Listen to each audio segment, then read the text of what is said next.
তুফান two না হইলে ভাত খাইতাম না চাচা, তুফান টু লাগবো। আসসালামু আলাইকুম ভাই। ওয়ালাইকুম সালাম। ভাই আপনার নাম? আমার নাম রানা। দর্শক, ঘটনা হচ্ছে এই ভাই শুধু রোমানিয়া থেকে এসেছেন এই বার্সেলোনাতে শুধু সাকিব খানের তুফান দেখার জন্য।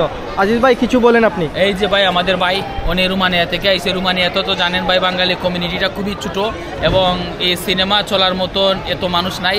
তো ভাই রোমানিয়া থেকে আসছে হাফ ডাউন বিমান প্রায় 250 ইউরো খরচ করে এখানে মুভি দেখার জন্য। সাকিবিয়ান উনি সাকিবিয়ান বিগ ফ্যান। এখন ভাই আপনি যে রোমানিয়া থেকে এখানে চলে আসছেন শুধু সাকিব খানের মুভি দেখার জন্য, আপনি বার্সেলোনায় কতদিন থাকবেন?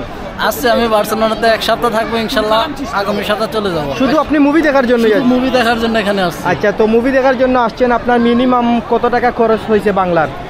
এটা টাকার কথা বললে লাভ নাই, লাভ লাভ।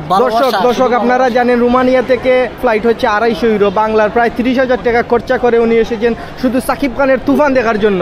তো গাইস আপনারা সঙ্গেই তখন তুফানের জোর উঠবে, এই বার্সেলোনাতে জোর উঠে গেছে, হাজার হাজার দর্শক এসেছে, টিকিট হাউসফুল, টিকিট নাই। হ্যাঁ, কিছু কিছু মানুষ সাকিব খানের বিরুদ্ধে কথা বলে, এদের বিরুদ্ধে আপনি কি বলতে চান একটু বলবেন? এদের বিরুদ্ধে কি বলবো ভাই?